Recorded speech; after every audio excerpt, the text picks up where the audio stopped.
Hello friends, this is Snehashish. Welcome back to my channel. आपण मानक पई नहीं आसी गोटे सुंदर गप जार शीर्षक वसुंधरार हस। रचना करिछंती सुदर्शन नायक, कमारिया तिहिड़ी, भद्रकरू। तेबे आसंतु सुनिबा सही गपटी शीर्षक वसुंधरार हस।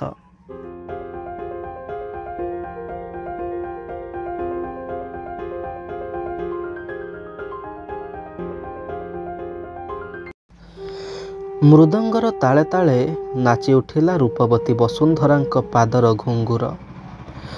छम छम शब्दरे प्रकम्पित होई उठिला समग्र नृत्यशाला। संगीतर आहत नादर मधुर मूर्छनारे हजाई देले निजकु छंदमयी नृत्यमयी वसुंधरा। क्षणिक मध्यरे चोराई नेले व्यस्त विव्रत दर्शक मानंक चंचल चित्तकु। सेमाने केवल विमुग्ध नयनरे चाहि रहिथिले वसुंधरांक नृत्य छंदकु। अंगे अंगे ढेउ भांगुथिबा यौवनर लालित्य छंद सहित नयनरे चाहाणीर कटाक्ष, गोलापी अधରରେ स्मितहास्य, क्षीण कटी देशरे गुरु नितंबर परिस्फुट अंगर चालना, द्रुत लୟରେ छंदायित पाद चालनार शैली सतरे मने हेब गांधर्वीटीए देवशालारे नृत्यरता।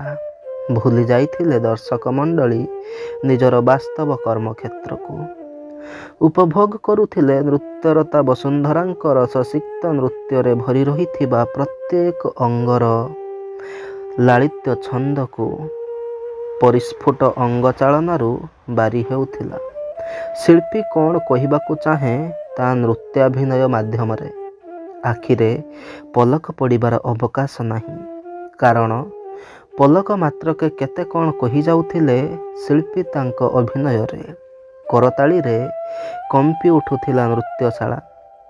धन्य धन्य तुमे वसुंधरा, धन्य तुम नृत्यर साधना, धन्य तुमर नृत्य गुरु, धन्य तुमर पितामाता, एमिति केते कौन कहुथिले दर्शक मानंक मध्यरु।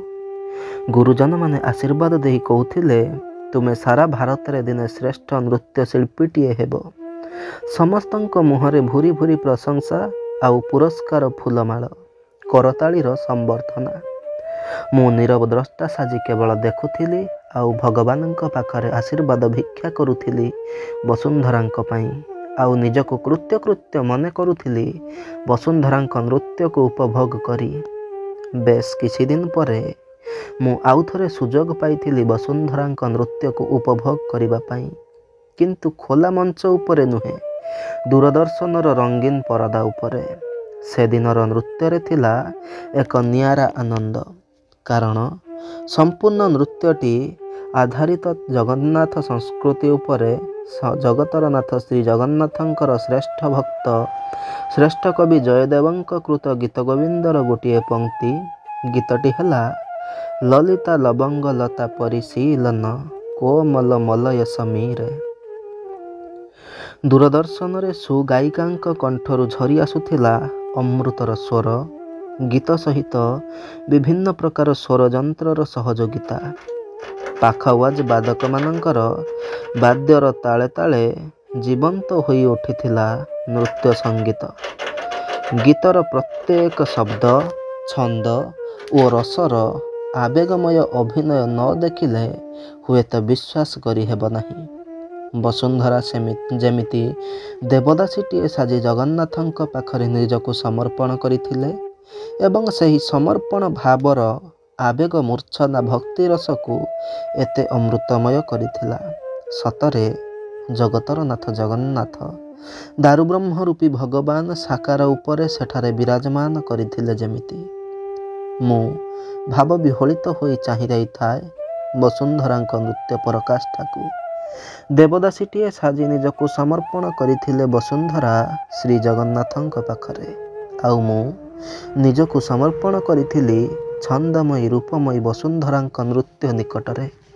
तांकर प्रशंसक प्रेमिकटीए साजी नृत्यर छंदरे मु एमिति छंदी होई जाइथिली जे आपे आपे एका एका ताली मारी कहि चलीथिली, सतरे तुमे धन्य वसुंधरा, जेते प्रशंसा कले मध्य तुम पाई कम हेब।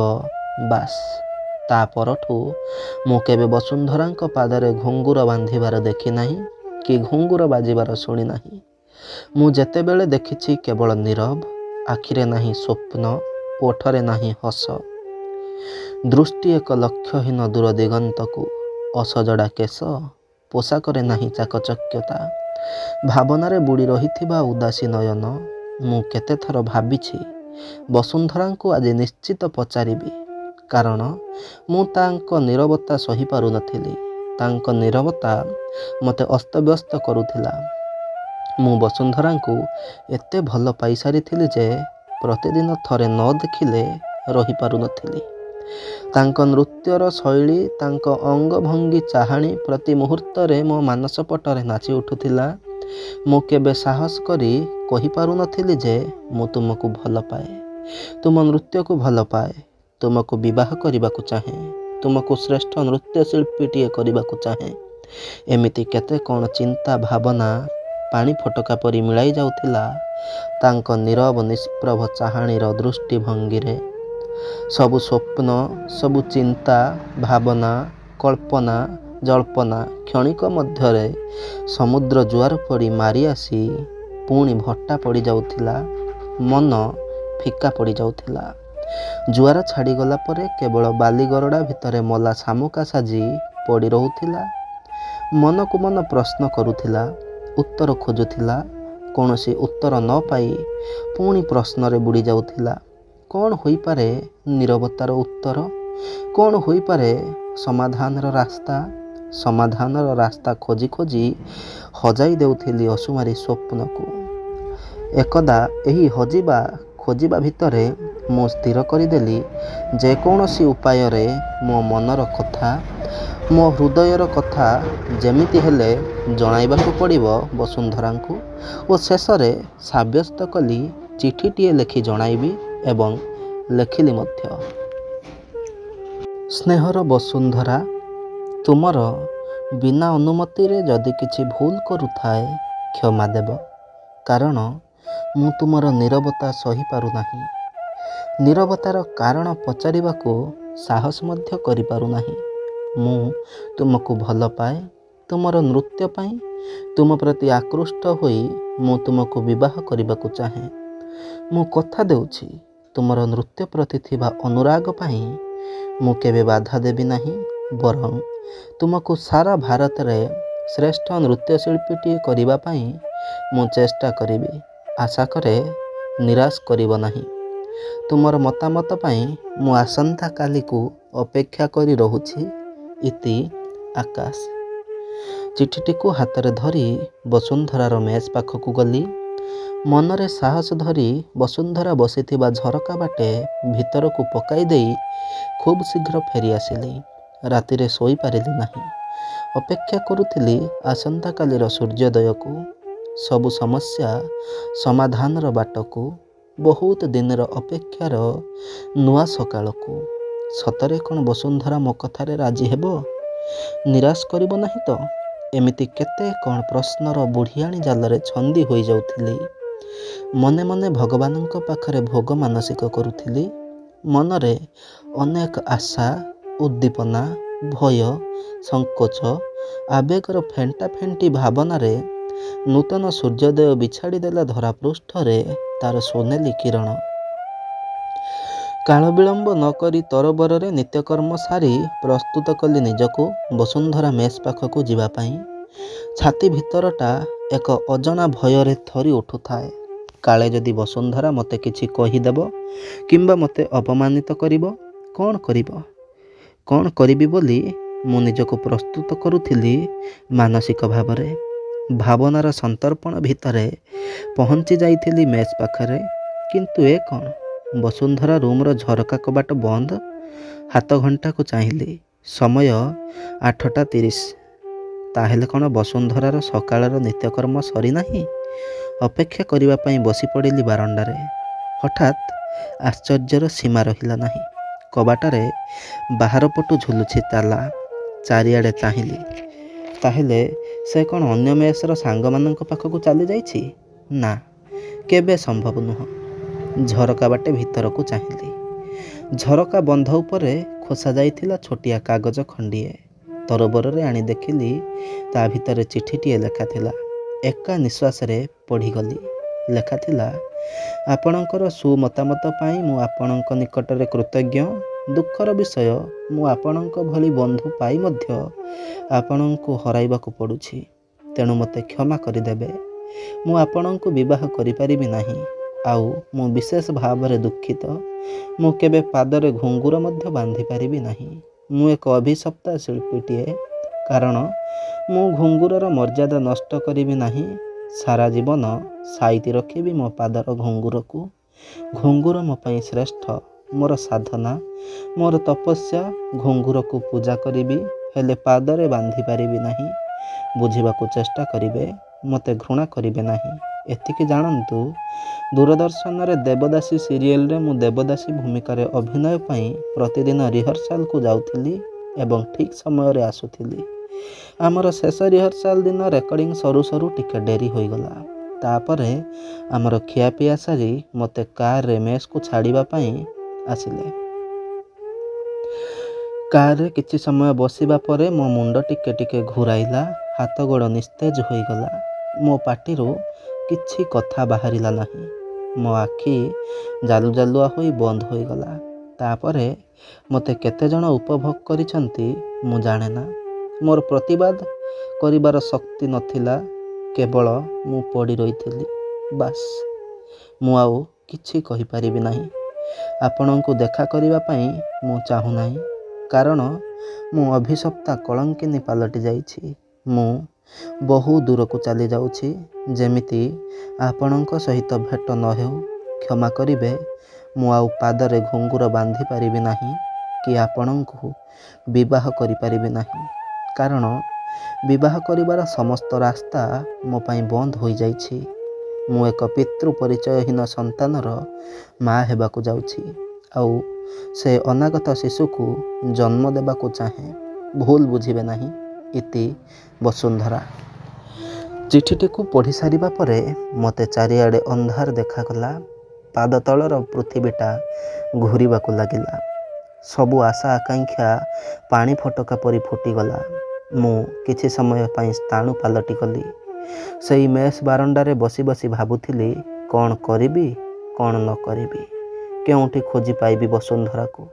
ପୋଲିସକୁ ଜଣାଇଲା କଥାଟା ହୁଏତ ଚାରିଆଡ଼େ ପ୍ରଘଟ ହୋଇଯିବ, ଆଉ ବସୁନ୍ଧରା ଅପବାଦ ସହି ନ ପାରି ଆତ୍ମହତ୍ୟା କରିପାରେ। ଏମିତି କେତେ କ'ଣ ଚିନ୍ତା କରି ବସାକୁ ଫେରିଲି। ରାତିସାରା ଶୋଇପାରିଲି ନାହିଁ। କେବଳ ବସୁନ୍ଧରାର ସେଇ ମୁହଁ ମୋ ମାନସ ପଟରେ ନାଚି ଉଠିଲା। ମନେ ମନେ ସ୍ଥିର କଲି, ପ୍ରତିଦିନ ମୁଁ ଏକା ଏକା ଖୋଜିବି, ଜୀବନ ସାରା ଖୋଜିବି, ନିଶ୍ଚିତ ରୂପରେ ଖୋଜି ବାହାର କରିବି। ସମୟ କାହାକୁ ଅପେକ୍ଷା କରେ ନାହିଁ। ସେହି ସମୟ ସୁଅର ତାଳେ ତାଳେ ଭାସିଯାଏ ମଣିଷ। ସବୁ ଦୁଃଖ ଯନ୍ତ୍ରଣାକୁ ଆପଣାର କରି ମଣିଷ ସୁଖର ନୀଡ଼ ଖୋଜେ। କାହାର ସ୍ୱପ୍ନ ସାର୍ଥକ ହୁଏ, ତ କାହାର ଜୀବନ ସାରା କେବଳ ନୈରାଶ୍ୟରେ ବିତିଯାଏ। ଏହି ଦୁଃଖ ସୁଖର ସମାହାର ଭିତରେ ମଣିଷ ବଞ୍ଚି ରହି ଯିଏ ତାର ପ୍ରକୃତ କର୍ମକୁ ଆପଣେଇ ନିଏ, ସେ ସବଳ ଚିନ୍ତାଧାରା ବ୍ୟକ୍ତି ଭାବେ ପରିଗଣିତ ହୁଏ। ଆଉ ଯିଏ କର୍ମକୁ ଆଦର ନ କରି କେବଳ ଚିନ୍ତା ଭାବନାରେ ବୁଡ଼ି ରହେ, ସେ ଦୁର୍ବଳ ବ୍ୟକ୍ତିତ୍ୱର ପରିଚୟ ପାଏ। ସେ ହତ୍ୟା କରେ ତାର ବ୍ୟକ୍ତିତ୍ୱକୁ, ସେ ହତ୍ୟା କରେ ତାର ଆତ୍ମାକୁ, ତାର ଚିନ୍ତା ଶକ୍ତିକୁ। ସେ ହତ୍ୟା କରେ ସ୍ମୃତି ବିସ୍ମୃତିକୁ। ସେ ଜୀବନକୁ ପୋଷଣ ଦେଇପାରେ ନା। ସବଳ ବ୍ୟକ୍ତି ସଂଗ୍ରାମ କରେ, ଦୁର୍ବଳତାକୁ ଦୂର କରେ। ସେ ବଞ୍ଚି ରହେ, ତାର ସମସ୍ତ ଶକ୍ତି ବଞ୍ଚି ରହେ। ତେଣୁ ପ୍ରତ୍ୟେକ ବ୍ୟକ୍ତି ବଞ୍ଚିବା ପାଇଁ ସଂଗ୍ରାମ କରେ, ଦୁର୍ବଳତା ବିରୁଦ୍ଧରେ ଲଢ଼େଇ କରେ। ସୁନିଶ୍ଚିତ ପରାଜୟ ତୁମ ନିକଟରେ ହାର ମାନିବ। ତୁମେ ଜୟମାଲ୍ୟ ପିନ୍ଧିବ। ସବଳ ବ୍ୟକ୍ତିତ୍ୱର ପରିଚୟ ଦେଇ ସଂଗ୍ରାମ କରି ଚାଲିଥିଲେ ଆକାଶେ। ମନରେ ନଥିଲା ଦୁର୍ବଳତାର ଆଭାସ, ଆଉ ସମୟ ମଧ୍ୟ ତାଙ୍କ ସପକ୍ଷରେ ଠିଆ ହୋଇଥିଲା। ସନ୍ଧ୍ୟା ହେବାକୁ ଅଳ୍ପ ସମୟ ବାକି ଅଛି। ଲାଇଟ୍ ପୋଷ୍ଟରେ ଆଲୋକ ଜଳି ନାହିଁ। ଥାନା ସାମ୍ନାରେ କିଛି ଲୋକଙ୍କର ଭିଡ଼ ଜମିଥାଏ। ପାଟିତୁଣ୍ଡ ହୋ ହାଲ୍ଲା ଭିତରେ କିଏ କେତେ ପ୍ରକାର ଅଶ୍ଳୀଳ ଇଙ୍ଗିତ ଦେଇ ଚାଲିଥିଲେ। କେହି କେହି ବା ବା କହି ତାଳି ମାରୁଥିଲେ, ଆଉ କହୁଥିଲେ, ପାଗଳିଟିଏ ହେଲେ ମଧ୍ୟ ସମ୍ଭ୍ରାନ୍ତ ପରିବାର ଝିଅ ପରି ଲାଗୁଛି। ଅନ୍ୟ କେହି ଟଙ୍କାଏ 2 ଟଙ୍କା ଫୋପାଡ଼ୁଥାନ୍ତି ପାଖରେ ଥିବା 3-4 ବର୍ଷର ପିଲାଟା ପାଖକୁ। କାହାରି କଥାକୁ ଖାତିର ନ କରି ଅବିଶ୍ରାନ୍ତ ଗତିରେ ନାଚି ଚାଲିଥାଏ ପାଗଳିଟିଏ। ପାଦରେ ଘୁଙ୍ଗୁର ଶବ୍ଦରେ ଲୋକମାନଙ୍କର ଭିଡ଼ ଜମି ଆସୁଥାଏ। ଆମେ କେତେଜଣ ପୋଲିସ ଷ୍ଟାଫ୍ ଗୋଟିଏ ସାଇଡ଼କୁ ଠିଆ ହୋଇ ଦେଖୁଥାଉ ପାଗଳିଟିର ନୃତ୍ୟ। ହଠାତ୍ ମୋ ଭିତରେ ଏକ ଶିହରଣ ସୃଷ୍ଟି ହେବାକୁ ଲାଗିଲା। ମୁଁ ଚମକି ପଡ଼ିଲି। ଯାହାକୁ ଏତେ ଦିନ ପର୍ଯ୍ୟନ୍ତ ଖୋଜି ଚାଲିଥିଲି, ଏ କ'ଣ ସେହି ବସୁନ୍ଧରା? ସେହି ଦେବଦାସୀର ନୃତ୍ୟ, ସେହି ଛନ୍ଦ, ସେହି ପାଦର ତାଳେ ତାଳେ ନୃତ୍ୟର ଚମକ ସାମାନ୍ୟତମ ବ୍ୟତିକ୍ରମ ନାହିଁ। ଯେଉଁ ପାଦର ଘୁଙ୍ଗୁର ପାଇଁ ମୁଁ ଏତେ ଦିନ ପର୍ଯ୍ୟନ୍ତ ଅପେକ୍ଷା କରିଥିଲି, ଏତେ ଦିନ ପର୍ଯ୍ୟନ୍ତ ଆଖିରୁ ନିଦ, ପେଟରୁ ଭୋକ ଭୁଲି ଯାଇଥିଲି ଓ ଦୁନିଆକୁ ମୋ ମୁହଁର ହସ ଦେଖାଇ ହୃଦୟରେ ତିଳ ତିଳ ଦଗ୍ଧୀଭୂତ ହୋଇ ଖୋଜି ଚାଲିଥିଲି ମୋ ମନର ମାନସୀ ପ୍ରିୟତମା ବସୁନ୍ଧରାକୁ। ଏ କ'ଣ ସେହି ବସୁନ୍ଧରା? ମୋ ପ୍ରାଣପ୍ରିୟା ଛନ୍ଦମୟୀ ରୂପମୟୀ ବସୁନ୍ଧରା? ବା ରେ ଭଗବାନ, ତୁମେ ମୋ ବସୁନ୍ଧରାକୁ ମୋ ପାଖକୁ ଫେରାଇ ଆଣିଛ। ମୋର ଆଉ କିଛି ଆବଶ୍ୟକ ନାହିଁ। ତୁମେ ବଞ୍ଚାଇ ରଖିଛ ତାର ପାଦର ନୂପୁର। ତୁମେ ବଞ୍ଚାଇ ରଖିଛ ତାର ସାଧନାର ଶ୍ରେଷ୍ଠତ୍ୱ। ତୁମେ ବଞ୍ଚାଇ ରଖିଛ ଏହି ଅନାଗତ ପିତୃ ପରିଚୟହୀନ ଶିଶୁ ସନ୍ତାନଟିକୁ। ଧନ୍ୟ ଧନ୍ୟ ତୁମେ ପ୍ରଭୁ, ପତିତ ଉଦ୍ଧାରକର୍ତ୍ତା, ଜଗତର ନାଥ ଜଗନ୍ନାଥ। ମୋ ମୁଣ୍ଡ ନଇଁଗଲା ବସୁନ୍ଧରାଙ୍କ ନିକଟରେ। ଗୋଟିଏ ଅନାଗତ ଶିଶୁ ସନ୍ତାନକୁ ବଞ୍ଚାଇ ରଖିବା ପାଇଁ ତାର ସମସ୍ତ ଜୀବନର ସୁଖ ଶାନ୍ତି, ସମସ୍ତ ସାଧନା ଆଉ କୁଆଁରୀ ଜୀବନର ଆଶା ଆକାଂକ୍ଷା ଏବଂ ବୟସର ଅମାନିଆ ଯୌବନର ଉଦ୍ଦାମତାକୁ ଜଳାଞ୍ଜଳି ଦେଇ ତୁମେ ମହାନ ହୋଇଯାଇଛ ବସୁନ୍ଧରା। ତୁମେ ମହାନ ହୋଇଯାଇଛ। ତୁମକୁ ପ୍ରଶଂସା କରିବା ପାଇଁ ମୋ ପାଖରେ ଭାଷା ନାହିଁ। ଏହି ହତଭାଗ୍ୟ ଶିଶୁ ସନ୍ତାନଟିକୁ ସମାଜରେ ପ୍ରତିଷ୍ଠା କରିବା ପାଇଁ ତୁମେ ପୁଣି ପାଦରେ ଘୁଙ୍ଗୁର ବାନ୍ଧିଛ। ତୁମେ ମଣିଷରୁ ଦେବୀ ପାଲଟି ଯାଇଛ। ତୁମେ ମାନବୀରୁ ଅତି ମାନବୀ ସ୍ତରରେ ପାଦ ଦେଇଛ। ସମସ୍ତ ଦୁଃଖ ଅପବାଦର ବିଷ ପିଇ ତୁମେ ନୀଳକଣ୍ଠ ପାଲଟି ଯାଇଛ। ତୁମ ପାଖରେ ମୁଁ ବହୁତ ଛୋଟ ବସୁନ୍ଧରା, ବହୁତ ଛୋଟ। ମୁଁ ଭାବ ବିହ୍ୱଳ ହୋଇ ଦେଖି ଚାଲିଥିଲି ତାର ନୃତ୍ୟ। ହଠାତ୍ ମୋ ପାଟିରୁ ମୋ ଅଜାଣତରେ ବାହାରି ପଡ଼ିଲା, ମୋତେ ତୁମେ ଆଉ ଲୁଚି ପାରିବ ନାହିଁ ବସୁନ୍ଧରା। ମୁଁ ତୁମକୁ ପାଇବାକୁ ଖୋଜି ଚାଲିଛି। ମୁଁ ଏବେ ମଧ୍ୟ ତୁମକୁ ଅପେକ୍ଷା କରିଛି। ତୁମେ କେବଳ ମୋର, କେବଳ ମୋର। ମୋ ପାଟିରୁ ବସୁନ୍ଧରା ନାଁଟି ଶୁଣି ନାଚ ବନ୍ଦ ହୋଇଗଲା। ମୁହଁ ଉପରୁ ଅସନା ଅସଜଡ଼ା କେଶ କେରାକ କାଢ଼ି ଦେଇ ନିର୍ବାକ ନୟନରେ ମୋତେ ଚାହିଁ ରହିଲା।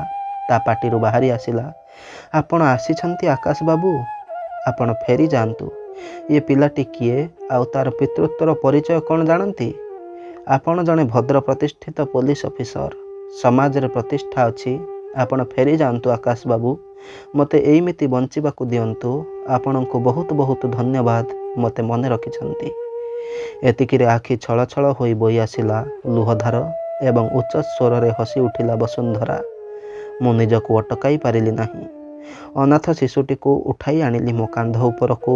ମୋ ଆଖିରେ ଲୁହ ଛଳ ଛଳ ହୋଇ ଆସିଲା। ମୋ ପାଟିରୁ ବାହାରି ଆସିଲା, ମୁଁ ତୁମ ପିତୃ ପରିଚୟହୀନ ଶିଶୁ ସନ୍ତାନର ବାପା ହେବାକୁ ଚାହେଁ ବସୁନ୍ଧରା। ତମ ମଥାରେ ସିନ୍ଦୁର ଦେଖିବାକୁ ଚାହେଁ। ମୋ ଡାହାଣ ହାତଟି ବଢ଼ାଇ ଦେଲି ବସୁନ୍ଧରା ଆଡ଼କୁ। ମୋ ହାତରେ ହାତ ରଖି ମୋତେ ଚାହିଁ ରହିଥିଲା ସେ। ନିର୍ବାକ ନିଷ୍ପଲକ ନୟନରେ ମୋ ଚାହିଁଥିଲେ ପାଗଳୀର ନୃତ୍ୟ ଉପଭୋଗ କରୁଥିବା ଦର୍ଶକ ମଣ୍ଡଳୀ। ସମସ୍ତେ ନୀରବ, କେବଳ ପରସ୍ପରକୁ ଚାହୁଁଥିଲେ। ମୋ ଆଖି ଲୁହ ସହିତ ବସୁନ୍ଧରା ଆଖିର ଲୁହ ସବୁ ମୁକ୍ତା ପରି ଚକଚକ୍ କରି ଖସି ପଡ଼ୁଥିଲେ ମାଟି ଉପରେ। ସେଇ ଓଦା ମାଟିର ଗନ୍ଧ ଯେମିତି ଇଙ୍ଗିତ କରି କହୁଥିଲା, ତୁମେ ଆଗେଇ ଯାଅ ଏକ ନୂତନ ନୀଡ଼ର ଅନୁସନ୍ଧାନରେ। ସେହି ନୀଡ଼ରେ ଥିବେ କେବଳ ଆକାଶ ଆଉ ବସୁନ୍ଧରା, ଆଉ ନୂଆ ସକାଳର ସମ୍ଭାବନା, ନୂଆ ଦୁନିଆ, ନୂଆ ସମାଜର ପ୍ରତିଷ୍ଠା। ଗପଟି କେମିତି ଲାଗିଲା କମେଣ୍ଟ ବକ୍ସରେ ନିଶ୍ଚୟ ଜଣାଇବେ। ଧନ୍ୟବାଦ।